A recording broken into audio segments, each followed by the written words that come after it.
हे प्रिय श्रोतागणों, मां भुवनेश्वरी की लीला अपरंपार है। मां भुवनेश्वरी ने मां त्रिपुरा सुंदरी का रूप लेकर अनेक दानवों के उद्धार के साथ साथ महाराजा रेणु का अहंकार भी भंग किया था। मां अपने बालक को संपूर्णता प्रदान करने के लिए उसके विकार समाप्त करने का प्रयत्न करती है। ज्वर से मुक्त कराने के लिए माता अपने पुत्र को कड़वी औषधि का पान कराती है। पुत्र जब पीड़ा से मुक्त होता है तो माता के मन को बड़ी शांति और संतोष मिलता है।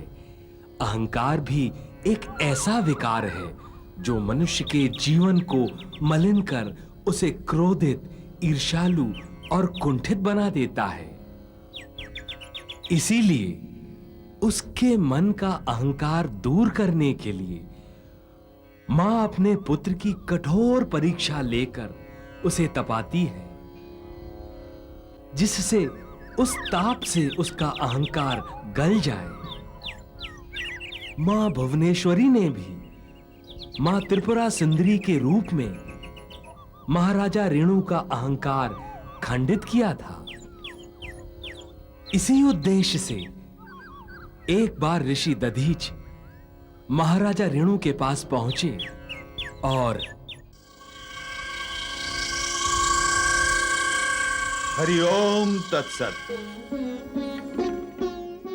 हरिओम तत्सत। पधारिए ऋषिवर दधीच, आपका स्वागत है।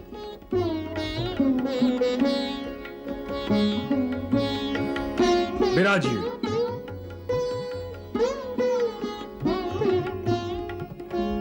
दर्पण में स्वयं को देख रहे थे राजन? हाँ, एक ब्राह्मण आया था, मुझसे कहा तत्त्वमसि। ऐसा कहा उसने? हाँ, इसमें आश्चर्य कैसा ऋषिवर? मेरा अप्रतिम रूप देखकर ही तो उसने ऐसा कहा। मैं ही तो ईश्वर हूं, अहम ब्रह्मास्मि। रूप के भ्रम में सत्य से दूर न जाए महाराज। इस नश्वर रूप और मृगजल में अंतर ही कहां है? आयु की धूप से मांस और चर्म सूखने के पश्चात मात्र अस्थि पंजर ही शेष रह जाता है। आप जैसे योगी की दृष्टि में सौंदर्य नश्वर है, हमारी दृष्टि में नहीं ऋषिवर। दृष्टि योगी की हो अथवा भोगी की, सौंदर्य का नष्ट होना तो निश्चित है। योगी की दृष्टि उसे मिटा नहीं सकती और भोगी की दृष्टि उसे बचा नहीं सकती। प्रकृति का नियम अपना कार्य करता ही है। प्रकृति की भांति आप भी अपना कार्य करें ऋषिवर। मैंने आपको यहां इसलिए बुलाया है कि आप ज्योतिष विद्या में पारंगत हैं। कृपया करके बताइए कि मेरी आयु कितनी है।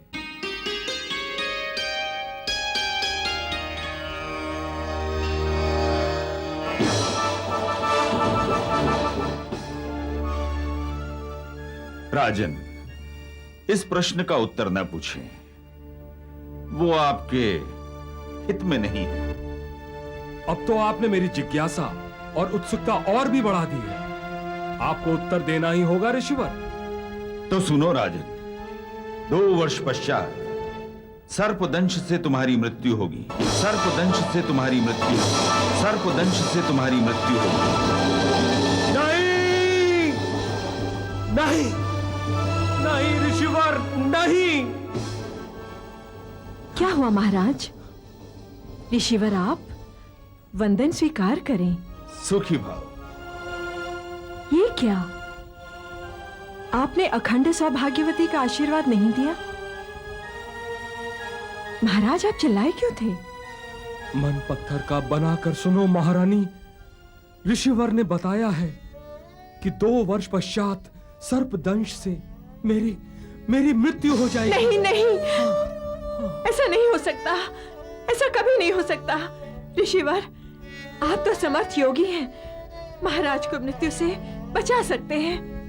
मृत्यु से बचाने का सामर्थ्य किसी में नहीं है महारानी, किसी में नहीं। विधि के लिखे को कोई नहीं मिटा सकता है, कोई नहीं।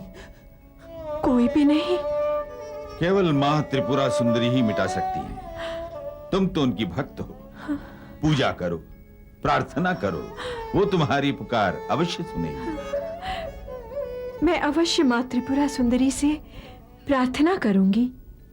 और राजन, अपने ईश्वर होने का अहंकार त्याग दो। तुम वृक्ष के एक पत्ते का निर्माण भी नहीं कर सकते। इस जगत में मां आदि शक्ति से अधिक समर्थ अन्य कोई नहीं है। उन्हीं की शक्ति से 14 ब्रह्मांडों का निर्माण हुआ है। किंतु ऋषिवर, ईश्वर होना बुरा तो नहीं है। हमारे भीतर विद्यमान आत्मा उस परम आत्मा का अंश ही तो है। तो फिर हम छोटे से परमात्मा और ईश्वर ही तो हैं। राजन, ये सच है कि हम उस परम सत्ता के ही अंश हैं, किंतु हमारा अहंकार ही हमें उससे दूर कर देता है। ईश्वर अहंकार रहित और मनुष्य अहंकार पूर्ण है। आत्मा और चेतना दोनों में है, किंतु अहंकारहीनता दोनों में नहीं है। केवल परमात्मा में होने के कारण अहंकारी मनुष्य उसका अंश होते हुए भी उसकी शक्ति और संपूर्णता के निकट नहीं पहुंच पाता। तो ऋषिवर, उसकी संपूर्णता और श्रेष्ठता के निकट कैसे पहुंचा जा सकता है? बिल्कुल वैसा, उसके जैसा बनकर, स्वयं को अहंकार और तमोगुणों से रहित बनाकर। जब हम मन, वचन, कर्म से वही सोचते हैं जो ईश्वर सोचता है, करता है और कहता है, तब हम अवश्य उसके समीप पहुंचकर उसके जैसे हो जाते हैं। और तभी हम कह सकते हैं, अहम ब्रह्मास्मि, अर्थात मैं ही ईश्वर हूं। किंतु तपोधन, हम जैसे साधारण प्राणी को यह ज्ञान किस प्रकार हो सकता है कि वो महाशक्तिमान ईश्वर क्या सोचता है, कहता है और करता है? यह तो अत्यंत सरल है राजन, अत्यंत सरल। अनेक सरल साधनों से इस सत्य को सहज ही जाना जा सकता है। उदाहरण देने की कृपा करें ऋषिवर, सत्य को समझने में सुविधा होगी। अवश्य राजरानी, प्रायः देखा और सुना गया है कि जब कोई प्राणी किसी शारीरिक, आर्थिक या मानसिक या किसी अन्य कारणों से कष्ट या पीड़ा में होता है, तो आर्त स्वर में प्रभु का स्मरण करता है और प्रार्थना करता है कि हे दया निधान, करुणा निधान, कृपा सिंधु, दयालु मेरे, कष्ट हरो। क्यों राजन, होता है ना ऐसा? हाँ परमधन, होता है। कोई प्रभु का स्मरण करता है तो कोई देवादिदेव महादेव का, तो कोई मां त्रिपुरा सुंदरी का। अर्थात कष्टों से मुक्ति के लिए प्राणी परम शक्ति को पुकारता है। हाँ ऋषिवर, पुकारता है। अब ध्यान दें कि वो उन्हें किन किन नामों से पुकारता है। दयामयी, कृपामयी, करुणामयी, अथवा दयानिधान, कृपा सिंधु, करुणा सागर। चारों तरफ से विवश और निराश और हताश होकर वो परम शक्ति से आशा और याचना करता है कि वो उस पर दया करें, कृपा करें और करुणा करें। ऐसी याचना उसी से की जा सकती है जिसके पास अपरिमित शक्ति, दया, कृपा और करुणा का भंडार हो। निसंदेह ऋषिवर, अब विचार करने का विषय यह है कि प्राणी क्या स्वयं दयावान, कृपावान और करुणा निधान हो सकता है? क्या वो असहाय और पीड़ित प्राणियों पर दया और कृपा करता है? यदि हमें ईश्वर बनना है तो पहले हमें उसकी भांति दयावान, कृपावान या करुणा निधान बनना होगा। तात्पर्य यह है, ईश्वर बनने के लिए हमें उसके सारे गुणों को अपनाना होगा। किंतु हम भूल कर बैठते हैं, अहंकार से पूर्ण गुण अपने और गरिमा ईश्वर की चाहकर हम एक ऐसे ईश्वर बनना चाहते हैं जो जन साधारण को मान्य ही नहीं होगा। आपके कथन का मूल भाव यही है ऋषिवर कि अहंकार का त्याग जब तक नहीं किया जाएगा तब तक ईश्वर तो क्या, पूर्ण मनुष्य भी नहीं बना जा सकता। हाँ राजरानी, आपने मर्म को जान लिया है। मां त्रिपुरा सुंदरी की कृपा से आपकी चेतना जागृत है, किंतु महाराज विचलित होने में विलंब नहीं करते। कौन? मैं? हाँ राजन, आप सर्पदंश और मृत्यु का नाम सुनते ही आप भय से प्रलाप करने लगे थे। ईश्वर होने के लिए निर्भय होना अति आवश्यक है। उस पर तो श्रद्धा, भाव और विश्वास रखने वाला कभी भयभीत नहीं होता। यहां भी एक और कटु व शाश्वत सत्य प्राणी का पीछा नहीं छोड़ता राजन। वह क्या है ऋषिवर? अहंकारी प्राणी कभी निर्भय नहीं हो सकता राजन। अर्थात अहंकारी प्राणी सदा भयभीत रहता है। हाँ राजरानी, इसीलिए महाराज को चाहिए कि ईश्वर बनने का मोह त्याग कर मां त्रिपुरा सुंदरी की शरण में जाकर उनका स्मरण करें। करना ही होगा ऋषिवर। माँ की शरण ग्रहण तो करनी ही होगी। आप पर तो मां त्रिपुरा सुंदरी कृपालु हैं, और सुना है आपने मां त्रिपुरा सुंदरी की भव्य मूर्ति की स्थापना कर रखी है। क्या मैं मां भगवती की उस मूर्ति का दर्शन लाभ कर सकूंगा? अवश्य ऋषिवर, पधारिए।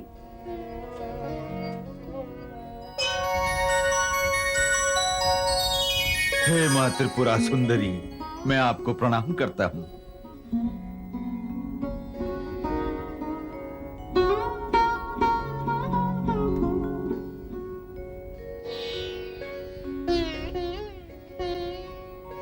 हे मां त्रिपुरा सुंदरी, आपकी भक्ति मात्र ही मेरे जीवन का मनोरथ है। आपके दर्शन पाना ही मेरे जीवन का ध्येय है मां।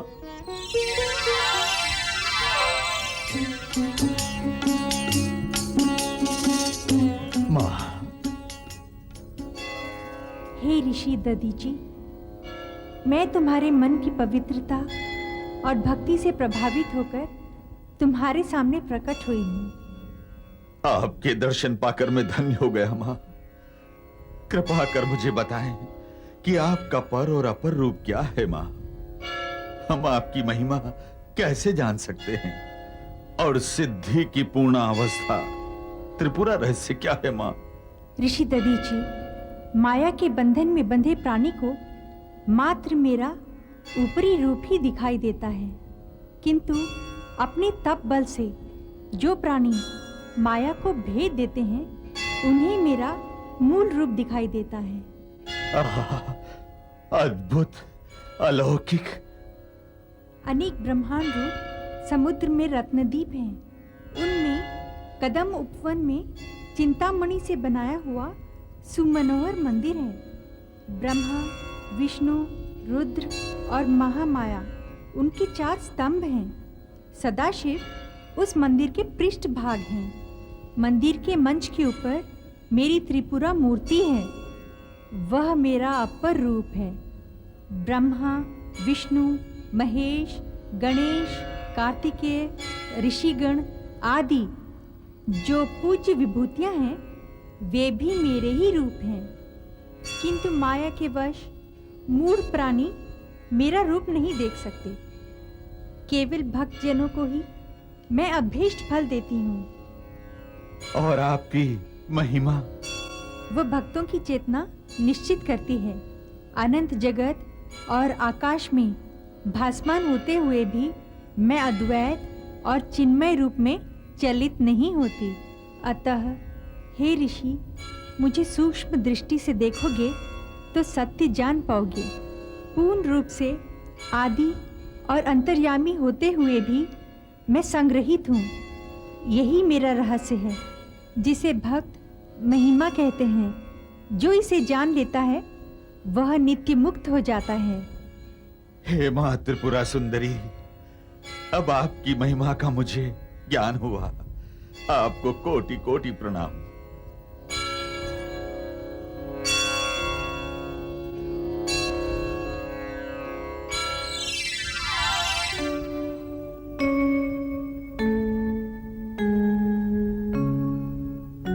ऋषिवर, क्या महादेवी आपसे बातें कर रही थी? आप कह रहे थे कि उनकी महिमा का ज्ञान आपको हुआ है। हाँ, मां भगवती ने मुझे साक्षात दर्शन दिए हैं। जय मां त्रिपुरा सुंदरी। जय हो मां त्रिपुरा सुंदरी, जय हो। स्वामी, माँ भगवती आप पर अवश्य कृपा करेंगी। हाँ राजन, माँ त्रिपुरा सुंदरी के श्री चरणों में ध्यान लगाएं, अवश्य ही आपका कल्याण होगा। मैं आपके आदेश का पालन करूंगा ऋषिवर। आप दोनों का मंगल हो। आपको कोटि कोटि प्रणाम।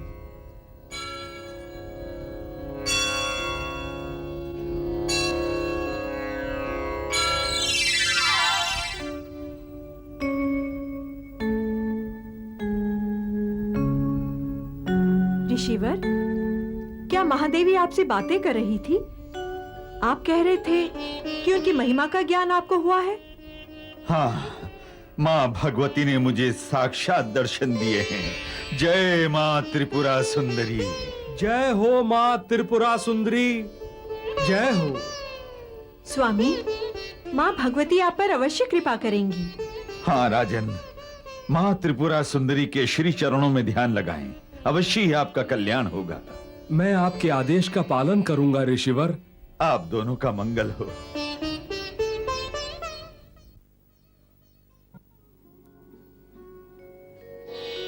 प्रिय, हाँ नाथ। मैंने ऋषिवर को बुलवाया था भविष्य की किसी सुखद सूचना को प्राप्त करने के लिए, किंतु वे तो दुखद सूचना दे गए। प्रिय, मुझे ज्ञान नहीं था कि विधाता मेरे विपरीत हैं। नहीं स्वामी, नहीं। विधि अथवा विधाता कभी किसी प्राणी के विपरीत नहीं होते। तो मेरे जीवन में सर्पदंश द्वारा मृत्यु योग घटित क्यों हो रहा है प्रिय, क्यों? प्रत्येक प्राणी का कर्म फल समय पाकर ही आकार लेता है स्वामी। तुम कहना चाहती हो कि मैंने जीवन में कुछ कुकर्म अथवा पाप किए हैं जिस कारण ये योग उपस्थित हुआ है? कारण होने पर ही कार्य और मिट्टी के होने पर ही घट की रचना संभव होती है। अर्थात तुम मेरे चरित्र पर दोष लगा रही हो महारानी। नाथ, मैं ऐसा क्यों करूंगी? क्या ये समय दोष लगाने का है? आपके चरित्र का प्रश्न कहाँ उठता है? ऋषिवर ने आपके भविष्य के विषय में जो बताया वो आपके आग्रह पर ही बताया।